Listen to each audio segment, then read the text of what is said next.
you. Thank you for coming. The way this started, this rent review presentation, was because in a previous life, about 15 years ago, I was the chairman of the North Lane Traders Association, which is still going to this day. And one of the biggest problems for the traders was that their rents and their rates kept on going up, and they didn't really feel that they could do anything about it. Now, what happened was that landlords would get represented, they would get commercial agents, and they would obviously know all the language, and they'd know what they were doing, and they'd know how to present things. And the poor traders that couldn't afford to do that, basically just they were at the mercy of the landlords. They didn't know whether what the landlord was asking was reasonable, unreasonable. They didn't know. So a couple of us went off and learned. We didn't become surveyors, but we learned the basics of surveying. And just enough to be able to understand how rents and rates are determined, what are the rules, and then to be able to assist traders when they had rent reviews. And we built up, over the course of about 4 years, what we called a rent register, which had the floor plans and the details of probably about half of the shops in the North Lane by the time we finished.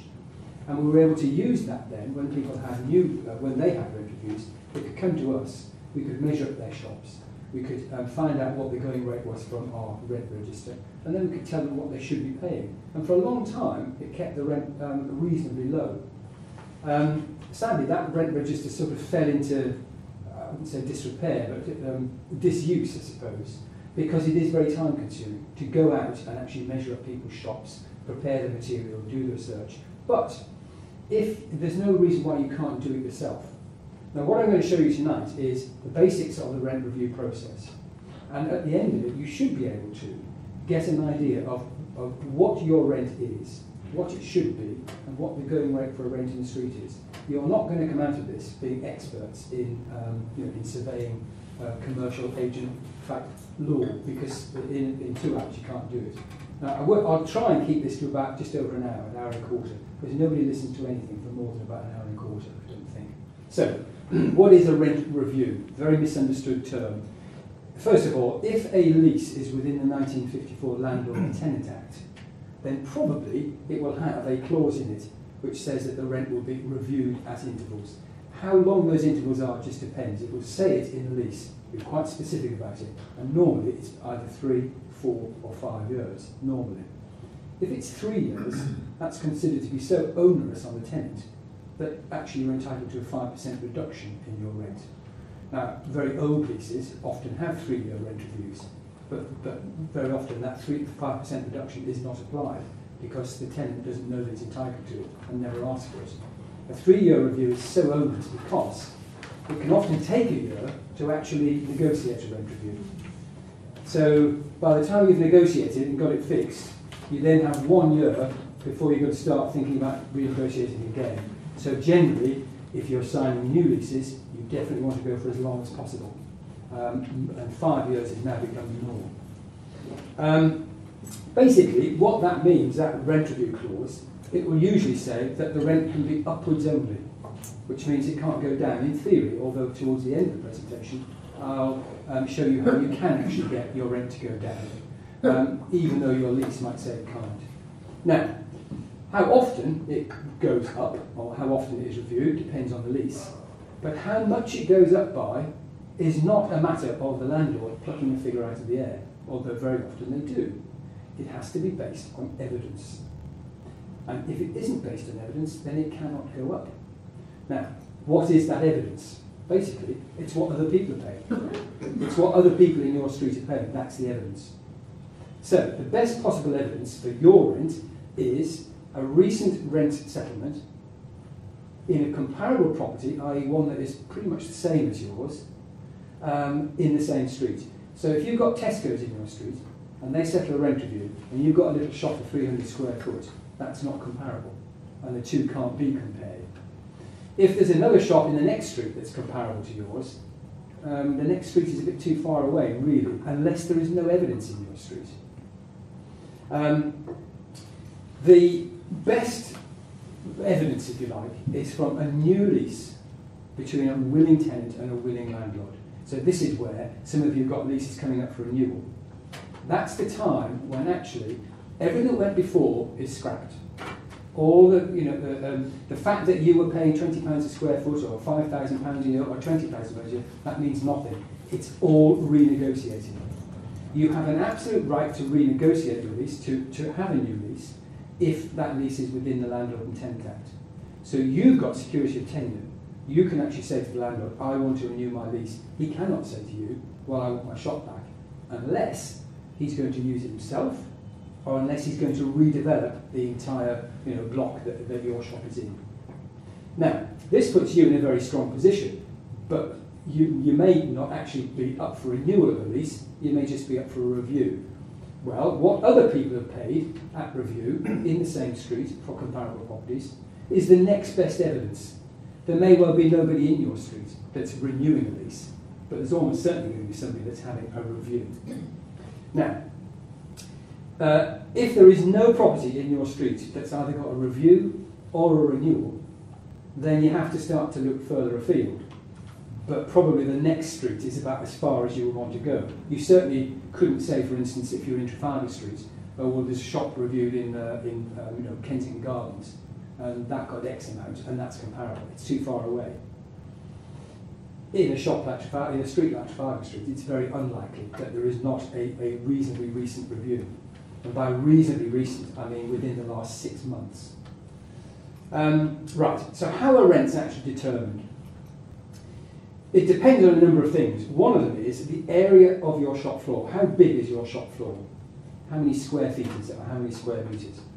And also, how big is the rest of the space you've got? You might have a shop floor with a basement storage or an office on the first floor. It depends on exactly the size of the area that you have in your lease. Different spaces have got different values. They're not all the same. So, different uses have different values as well. So a restaurant is generally considered to be more valuable with an A3 planning use than a shop. The most valuable space in a shop is the bit at the front of the shop by the shop window. In an office, it's all the same value. It doesn't change. So let me give you an example of that. Here we've got a shop. There's the front, the door at the front, and there's the back. Nice, simple, rectangular shop. The first 20 foot back from the shop window is called Zone A. And that is the most valuable space in a shop. In an office, it doesn't make any difference. The next 20 foot back is Zone B, and that's worth half of Zone A. And unsurprisingly, the next 20 foot back is Zone C, and that's worth half of Zone B. Now, in big stores like supermarkets, you can go right the way back to, Zone G, H, I, J, K. Most shops in Brighton, certainly in the North Lane, for instance, are quite small. So lots of them don't even have a Zone B. They only go back 20 feet. So, if Zone A was worth £20 a square foot, let's say, well then Zone B is only worth 10, and Zone C is only worth 5. So you get the picture. As you go further back, it gets worth less and less and less, until when you get to the back of the store, it's worth very little indeed. If it's a supermarket or something like that, by the time you get to the back of the store, you could be talking about a few pounds. Now, this is a hangover from, it's historic, if you like, from the times when it was considered that the shop window was what got people into the shop, and therefore, obviously, what you could put into your shop window made the shop valuable. And the more space you've got at the front of your shop, the more valuable it is. Actually, today, it's it's not really the case. If you think about a supermarket that might have, right the way at the back, it might be Zone D or E. Shoppers don't care whether it's at the front of the shop or the back of the shop. If the goods they want is at the back of the shop, that's where they'll go. But this is, if you like, what we're stuck with historically, and this is the way the system works. It doesn't always work to your advantage. So in this example, for instance,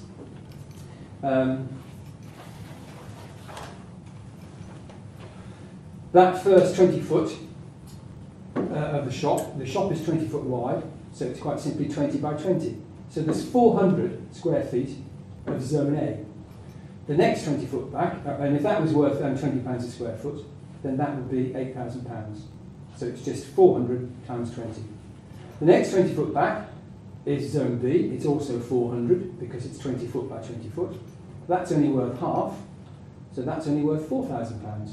exactly the same size of space, but the fact that it's just further back from the shop means it's worth less.